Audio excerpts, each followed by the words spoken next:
Assalamualaikum warahmatullahi wabarakatuh. Perkenalkan, kami dari kelompok 2 ingin menunjukkan materi tentang bahasa Indonesia dan bahasa Melayu.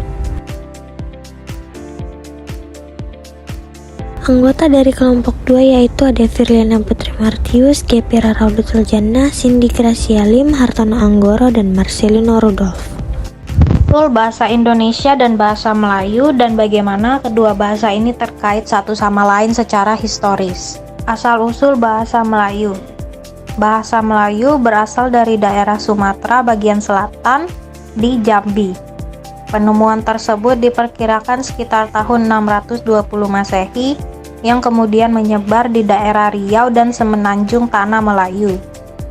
Pada zaman Sriwijaya, bahasa Melayu dipakai sebagai bahasa kebudayaan, yaitu bahasa buku pelajaran agama Buddha. Bahasa Melayu juga dipakai sebagai bahasa antar suku di Nusantara maupun hingga bahasa yang digunakan terhadap para pedagang yang datang dari luar Nusantara. Asal-usul bahasa Indonesia. Bahasa Indonesia awalnya merupakan bahasa Melayu yang menjadi lingua franca atau bahasa perhubungan di Nusantara kala itu.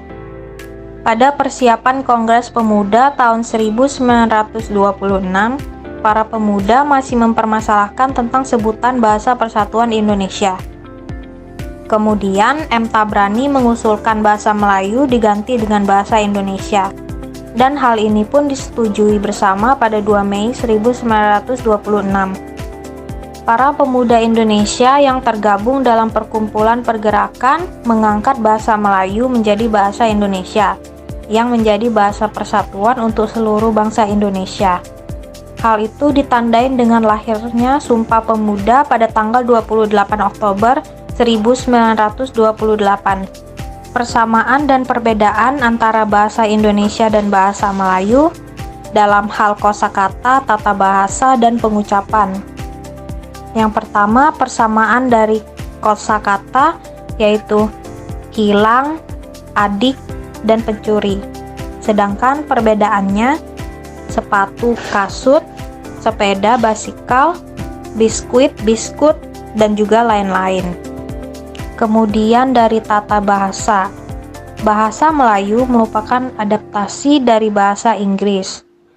Ejaan alfabet juga dari bahasa Inggris seperti A, B, C, dan menggunakan afiks yang memiliki sedikit perbedaan. Sedangkan bahasa Indonesia merupakan serapan dari bahasa Belanda, Portugis, Arab, Persia, Spanyol, Hokkien, dan lain-lain. Dan juga merupakan serapan dari bahasa daerah seperti Jawa, Sunda, Betawi, Bali. Bahasa Indonesia juga menggunakan sistem alfabet ABC yang mirip ejaan alfabet Belanda, A, B, C. Yang terakhir dari segi pengucapan. Pada bahasa Melayu baku, huruf konsonan R di akhir kata biasanya dihilangkan, sehingga vokal yang mendahuluinya menjadi vokal panjang. Di sisi lain, huruf R dalam bahasa Indonesia dilafalkan dengan penuh. Bahasa Melayu juga seringkali menggunakan akhiran huruf E. Contohnya, rumah disebut rumah, saya disebut saya, buka disebut buke. 3. Bagaimana perkembangan bahasa Indonesia dan bahasa Melayu dipengaruhi oleh faktor-faktor berikut. A. Kolonialisme.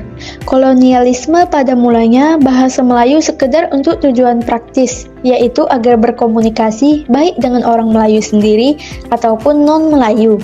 Pandangan ini disadari oleh orang asing yang datang ke wilayah Nusantara. Para pedagang dan misionaris lebih memilih bahasa Melayu sebagai lingua franca, jauh sebelum Belanda datang ke wilayah Nusantara. Bahasa Melayu sudah dipergunakan sebagai bahasa penghubung dan bahasa perniagaan yang penyebarannya telah melewati wilayah Nusantara. Bahkan, orang-orang Portugis yang berhendak berniaga menekankan pentingnya bahasa Melayu jika ingin mencapai hasil yang baik dalam perniagaannya. B. Globalisasi. Globalisme perkembangan bahasa Indonesia dan Melayu dalam era globalisasi dipengaruhi oleh beberapa faktor penting yang berhubungan dengan kemajuan teknologi, komunikasi global, dan interaksi budaya. Berikut adalah beberapa cara globalisasi mempengaruhi kedua bahasa ini, yaitu perkembangan teknologi dan media sosial, penyeragaman budaya populer, serta imigrasi dan multikulturalisme. C. Perkembangan teknologi. Perkembangan teknologi pada bahasa Indonesia dan Melayu dipengaruhi oleh teknologi yang merujuk pada perubahan dan evolusi kedua bahasa tersebut sebagai akibat dari kemajuan teknologi, terutama dalam bidang komunikasi dan informasi. Teknologi seperti internet, media sosial, perangkat lunak, dan aplikasi digital telah mempercepat penyebaran kosakata baru yang memodifikasi tata bahasa, serta memfasilitasi adopsi kata-kata asing, terutama dari bahasa Inggris. Proses ini menciptakan bahasa yang lebih dinamis dan adaptif terhadap perkembangan zaman, sambil memperkenalkan istilah dan konsep baru yang terkait dengan inovasi teknologi. Pengaruhnya sendiri melalui internet dan media sosial, serta media dan hiburan digital.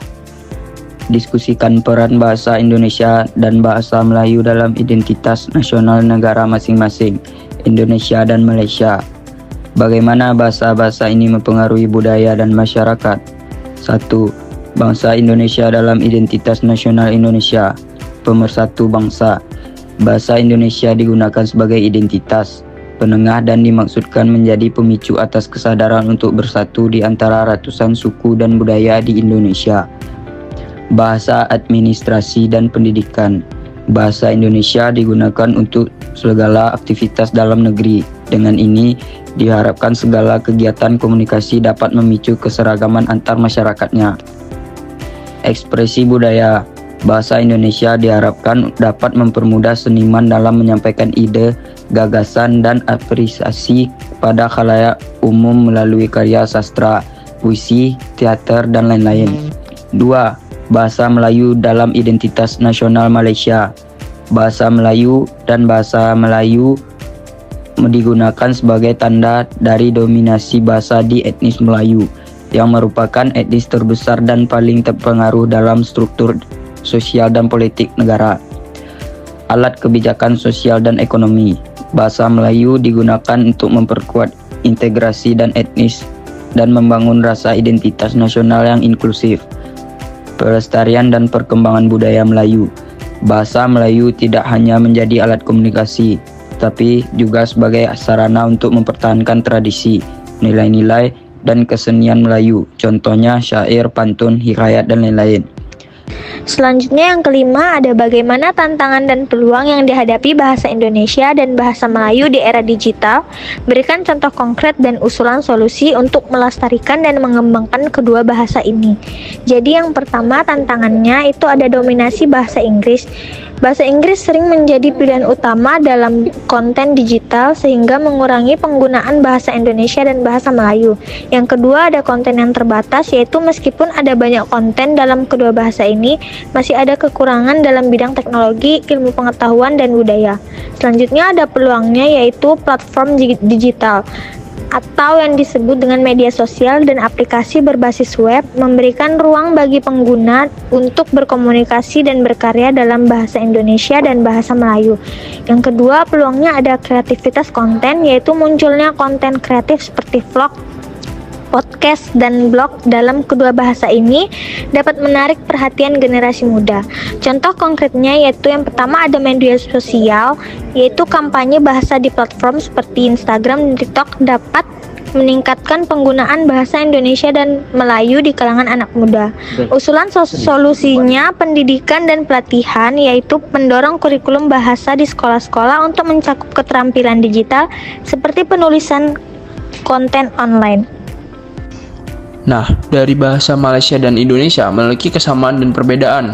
Dan berikut merupakan persentase perbedaan dan persamaan bahasa Indonesia dengan bahasa Malaysia.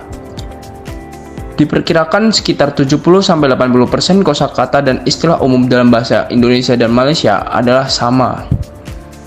Lalu diperkirakan juga sekitar 60-70% struktur tata bahasa Indonesia dan Malaysia sama, dan ini mencangkup kata benda, kata kerja, dan penyusunan kalimat.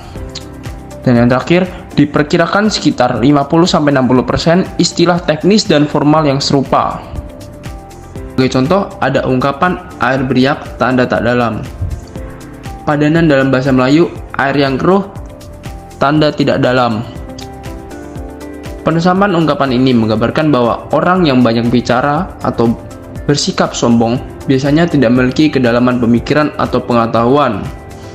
Sedangkan perbedaannya, dalam bahasa Melayu, ungkapan ini menggunakan istilah keruh yang memberikan konotasi bahwa air tidak bersih. Sedangkan dalam bahasa Indonesia, istilah riak lebih menekankan pada gerakan permukaan air.